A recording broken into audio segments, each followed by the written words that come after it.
さて、今日皆さんと一緒に見ていきたいのは、ダニエル書っていう書物にある古代のある終末的なビジョンなんです。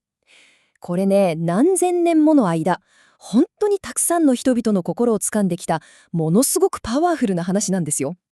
今日見ていくダニエル書7章っていうのは、世界がもうめちゃくちゃで敵だらけに感じられたような、そんな時代に書かれたものなんです。だからこそ、まさにこの問いが突き刺さるわけですね。悪が勝っているように見えるとき、一体何が起こるのかと。よし、じゃあ早速このテーマに深く入っていきましょうか。物語は、ダニエルという人物が故郷を追われてバビロンで暮らしていたときに、ある不穏なビジョンを見るところから始まります。それは、荒れ狂う海からなんと4匹もの恐ろしい獣が現れるっていうかなりショッキングな光景だったんです。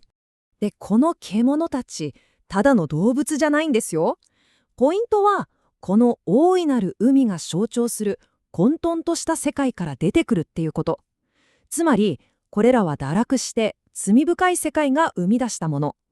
神様の秩序から離れた人間の権力がどれだけ暴力的で人々を抑圧するものになってしまうのか、それを体現している存在なんですね。じゃあ、この奇妙な獣たち、一体何を意味してるんでしょうか。これ実は、それぞれの獣が歴史上に出てきては消えていく特定の帝国を表していると解釈されてるんです。さあ、次のスライドで、それがどの帝国なのか具体的に見ていきましょう。ここすごく面白いところですよ。この象徴が後の歴史と見事に一致していくんです。まず、ワシの翼を持つ獅子。これはその速さと力で知られたバビロニア帝国。次に、体が片方に傾いたクマは、メディア王国を飲み込んで支配したメドペルシャ帝国を表していると。そして、4つの翼と4つの頭を持つ豹。これは、アレクサンダー大王の死後、帝国が4人の将軍によって分割されたギリシャ帝国を暗示してるんですね。でも、4番目の獣は、もうレベルが違いました。引用にある通り、恐ろしく、ものすごく、非常に強かった。これは強大なローマ帝国の残忍な力を象徴していると考えられています。それだけじゃなくて、すべてを踏み砕いて食い尽くすような、そういう抑圧的な権力が歴史の中で繰り返されていくパターンそのものも示していると解釈されているんです。ここで本当に驚くべきポイントがあるんです。それは、この幻が記録されたのが、これらの帝国が実際に歴史の舞台に登場する何百年も前だったということ。つまりダニエルはまだバビロンが力を持っていた時代に、これから来るメド・ペルシャ、ギリシャ、そしてローマの大統を幻の中で見ていたわけです。これって世界史の未来を予言したとんでもないアウトラインですよね。つまり、ここからわかるすごく大事なことはこれなんです。地上で力強く見えるものは、しばしば天からは獣のように見えるということ。僕たち人間が見ると、すごい栄光だって思うような帝国も、神様の視点から見れば、それはただの怪物じみた、そしていつかは必ず滅びる一時的な存在に過ぎないというわけです。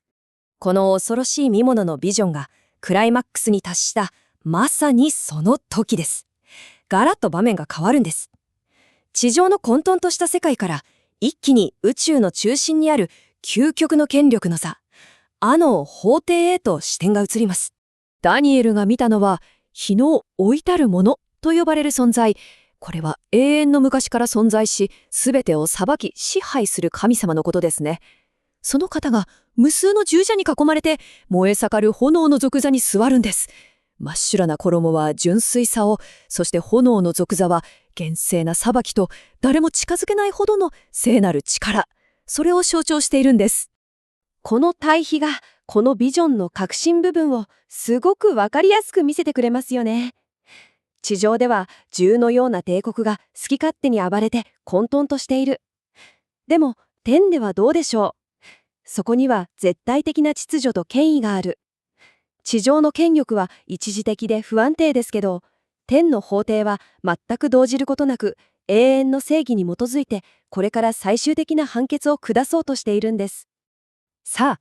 天の法廷に皆が注目する中、ついにこの物語のヒーローが登場します。この登場こそが物語の大きなターニングポイント。あの暴れ回る獣たちの問題に対する唯一の答えなんです。その人物は人の子のようなものと呼ばれていて、天の雲に乗って現れます。そしてあの火の置いたるもの、つまり神様の前に進み出て、彼から支配権と栄光、そして何よりも決して滅びることのない永遠の王国を授けられるんです。ここでもまた鮮やかな対比が見られますよね。獣たちは混沌の海から、つまり下から現れて、暴力で支配権を奪い取ります。でも人の子は天から、つまり上から来て、神様から正当に権威を授かる。彼らの王国は一時的ですが、人の子の王国は永遠に続く。多くの解釈では、この人の子こそ、後に自身をそう名乗ったイエス・キリストのことだと考えられています。さて、じゃあこの壮大な古代のビジョン、これって現代を生きる僕たち、特に信仰を持つ人にとってどういう意味があるんでしょうか。このビジョンの最後の部分がその具体的な答えを教えてくれるんです。実は、このビジョンが示しているのは、生徒たち、つまり神様を信じる人々が地上の権力、あの獣のような帝国からものすごいプレッシャーとか迫害を受けることになるということなんです。ダニエルが見たのは、4番目の獣から出てきた傲慢な小さい家具が生徒たちに戦いを挑んで、もう完全に打ち負かしているように見える光景でした。そう、ある時点までは。この引用にある日の老いたるものが来るまではという言葉。このたった一言が全てをひっくり返すんです。苦しみは確かにある。でもそれは期間限定なんだと。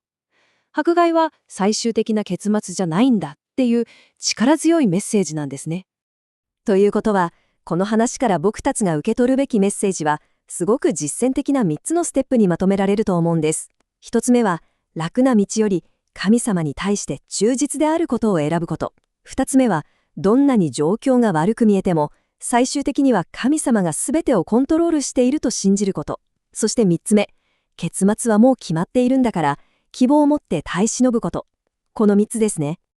これがまさに究極の大逆転劇ですよね。一時的にはあの獣たちが世界を支配しているように見えるかもしれない。でも、最終的に永遠に続く王国を受け継ぐのは、意図高き方の生徒たち、つまり神を信じる民なんだ、ということです。そして、このビジョンは最後に、僕たち一人一人にこんな問いを投げかけて終わるんです。